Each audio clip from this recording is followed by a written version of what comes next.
Hello, everybody. I'm still living a little bit in Chris Abani's moment. Actually, I kind of wanted to go online and see, can I find that video? Can I find that video? My name is Binyavanga Wainaina, and I'm a writer. And although somehow this piece, How to Write About Africa, which became spam. In fact, it was annoying me too, because people kept sending it to me, telling me, have you read this thing? Have you read this thing?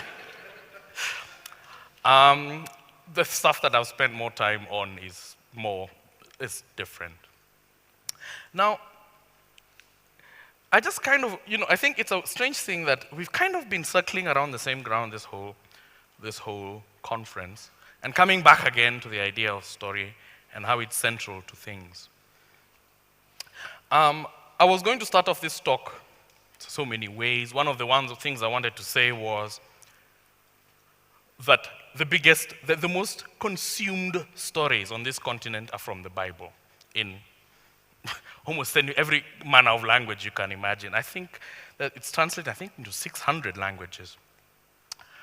And that's where people consume a religious idea and take anything else. But it occurred to me that the Bible works because it's stories. And that people are able to make sense of something with reference to stories in the Bible. And I guess it's a test to some degree of what written literature has not yet done, that we haven't yet gone far in challenging the Bible by offering other options, much as the Bible itself may be a good one. I just want to read something I wrote briefly. There are so many possibilities that could overturn this journey, yet I cannot leave without being certain that I will get to my destination.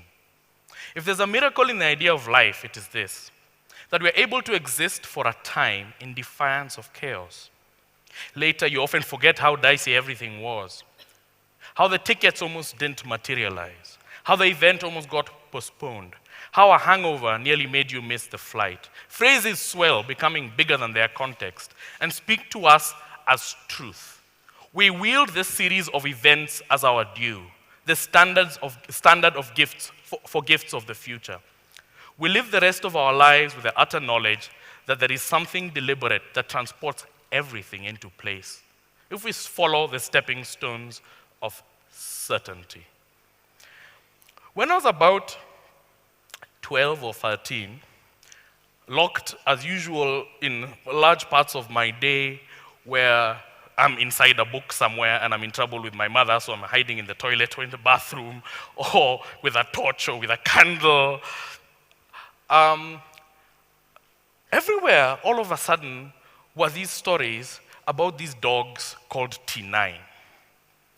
And I'm sorry, Tanzanians, but it seems like these T9 dogs were coming from Tanzania. In fact, it turns out that Nyerere, the president of Tanzania, for various obscure reasons, decided to have these robo-dogs, which were sometimes robo-dogs which were rabid, or robo-dogs which were robots, and these robo-dogs were all over the country.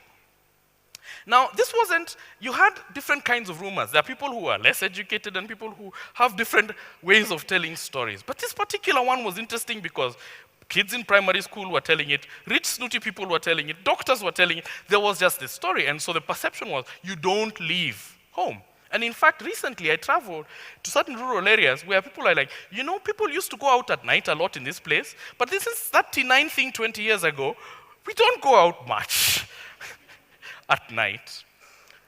Now, for a long time, I've been trying to figure out, because at the same time there was kind of commentary where, because gossip is always juicy, so someone who doesn't believe in superstitious things would tell the story, and then afterwards you would intellectually analyze it to persuade everybody that you don't really believe it, and you'd be saying, well, these rumors were being spread by the police, so we don't go out so they can do the things that they do. Possibly. Or these rumors were coming because of this. Now, you fast forward again, and I'm on the streets of Nairobi, and there's some guy standing there, and he's doing mathematical formulas in chalk by the bus station, and there are people standing there watching it, and he's trying to explain it, and the Bible is coming into it somehow or other, and I don't understand anything he's saying, and I'm tempted to say he's mad, but there's mathematics going on the thing, and I have no idea what's going on there. And then I go somewhere else in the city, and then there's a guy with a little gizmo, which is cutting potato peels and carrots and things. And there's a group of people around him, and he's saying how you can make healthy life, and he's pounding juices and organics, etc. Meantime, suddenly, all over the city, it seems, people are going back to eating traditional vegetables. People who turn their back on them, they're all back. And all kinds of health foods, from weird pyramid scheme aloe vera from America to everything else. Everybody's eating. I'm like, what's going on? And everybody's talking about them, and everybody's talking about germs in the air, and problems and troubles and everything else. And suddenly, people aren't eating chips for lunch. In Nairobi, they're eating fruit salad. Where did that happen? Old men are saying, put a little bit of vile and herbs into soup so that it becomes more healthy. Boil it, don't fry it. Where is this coming from? People are like, cleanliness, cleanliness. Buy Marubaini soap on the road. Where is this coming from? And it started to occur to me that sense, data. We had the data. I mean, the whole time, we knew, oh, okay, this is our president, this is our government, this is what he's doing. Yes, these are the X billion of dollars which somehow disappeared because they were trying to export gold. But that was useless. Because now that I can know a little bit better, and now that I can see closer and clearer into what State House was, now that actually you're seeing the stories in the paper and people are saying, this is what the president was saying to that person that day, it still doesn't make sense. Because the president, to start off with, was about as confused as we were. And really, the way you start to make sense is that the reason that there was a thing called T9 is because people perceived a threat that they could not name.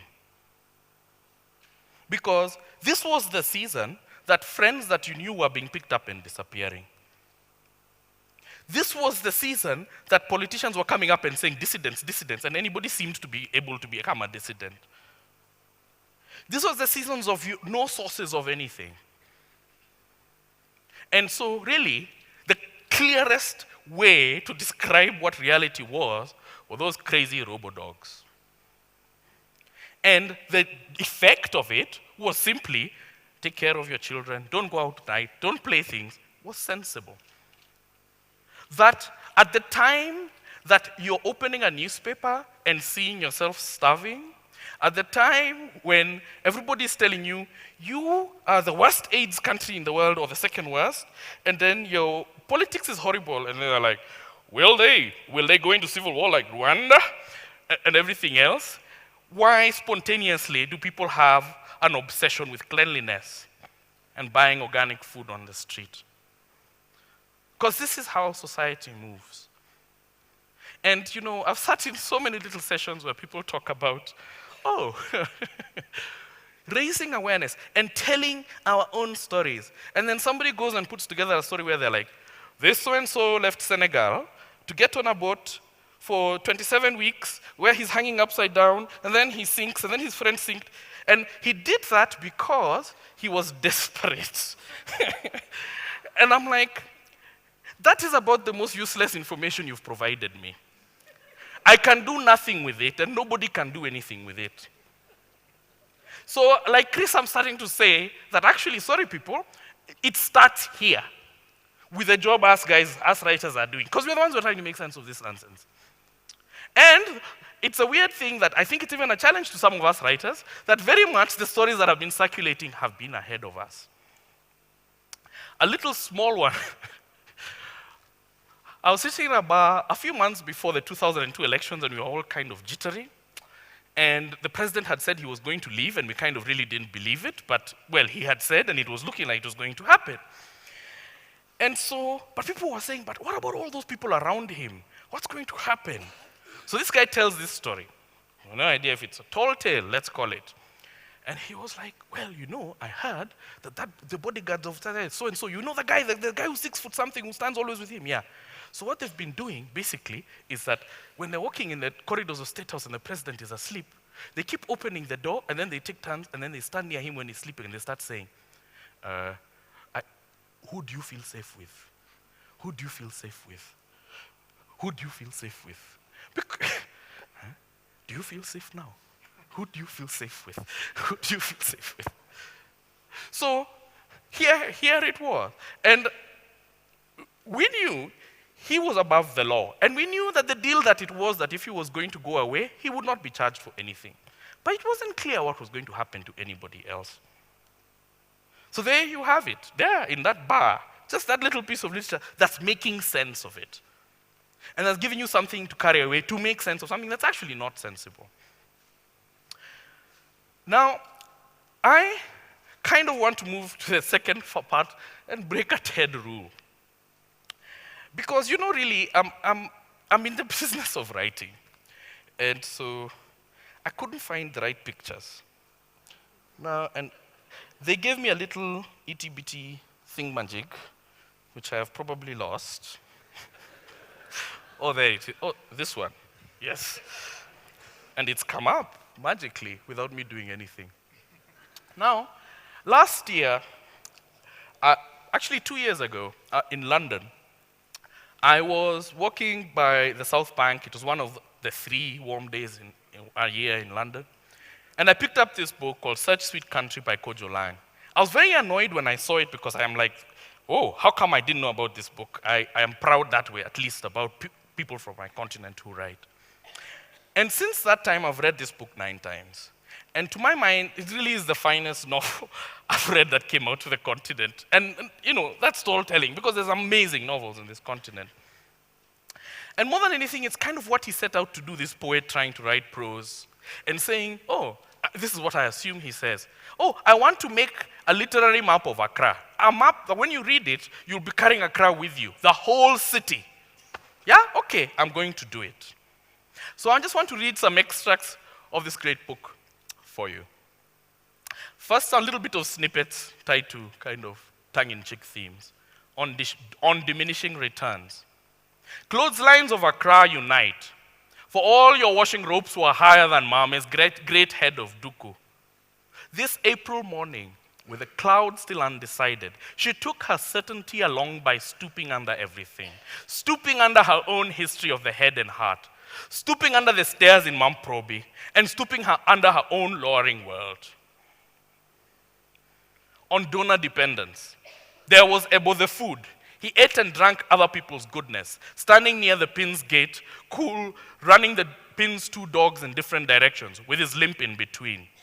For Ebo, one half of the world was always lower than the other, so that his limp almost became a moral force. When he misbehaved, he defined the world as the lower half. And when he was good, he could hardly reach the higher half of his limp, his real world of value. I'm going to read a bit of another section of the same. I'm going to ask you, just because I think it's just how you let your senses involve yourself in this. I'm going to ask you to close your eyes. Now,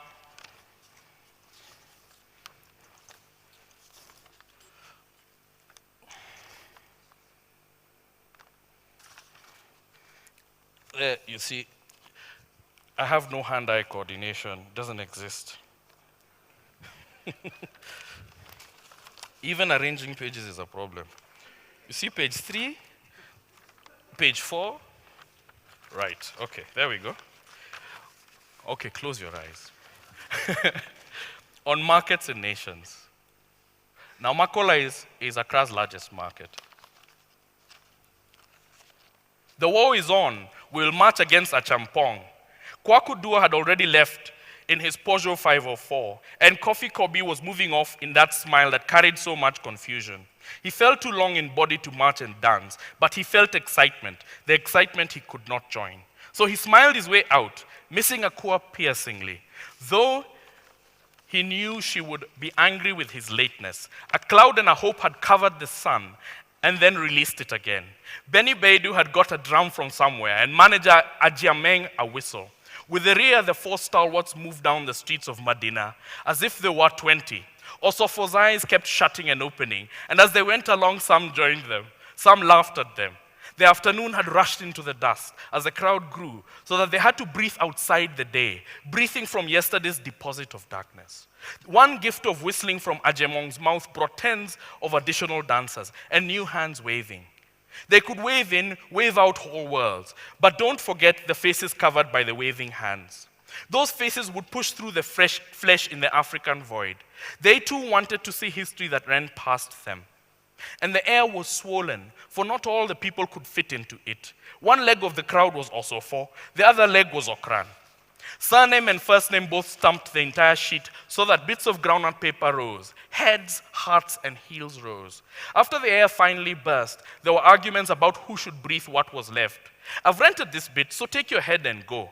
The air is the same as the earth. There are plots in it. I have 6 plots. You can't bring that big nose of yours in my air. As for me, I've already put up a don't breathe sign. In Ghana, the air must always have something in it. We fill any type of absence with any type of presence. So I intend to fill my air with hundreds of kaklo, flowered fried plantain, for sale. Now the universe lowered.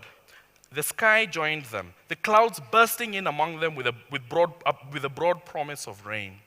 The key to the crowd lay asleep in Osofo's cassock pocket, and no one wanted to be opened, nor to be shut. When they reached the airport junction, the police thought it was a grand picnic, so they fanned the crowd on, either with their own dancing or with their indifference.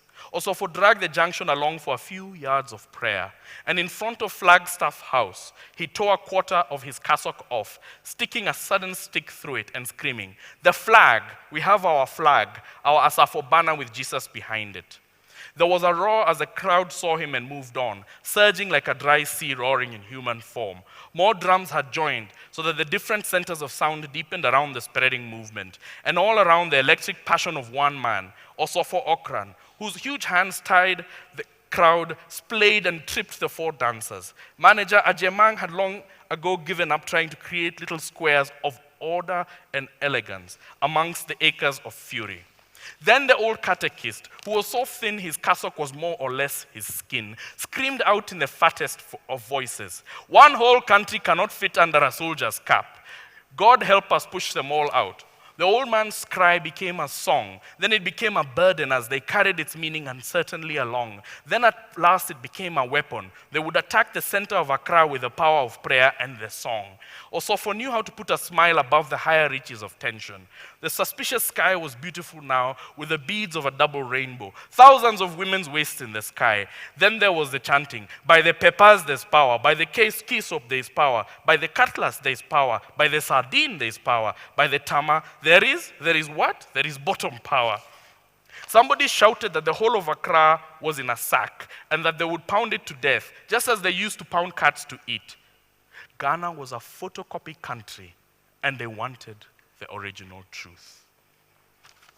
You can open your eyes now. So what I'm saying is when we are trying to look for these tubes to put food in people's mouths, and I don't know all this thing, and to eradicate or make awareness for those young people not to enter the boat and all of this thing, I think the fact that 30 years down the line and 40 years down the line, that we can't that it is easier for an African writer to go and do a reading in London than to cross his border to Uganda is a problem. And that the only space that we've got to share the quiet intimacies of who is who, that for me to hear that friends of mine who come from different tribes and are married start being threatened by each other when politics get hot, because they've never shared in a novel where the person you love and are married to, where you can go inside the space that they're speaking in their language and intimate and then not be threatened anymore. It is that. It is how our societies open their hearts to each other. It's in those stories. And very often, when the trouble starts, it's because the imagination has failed to make a good story work. Thank you. Are you going to introduce this?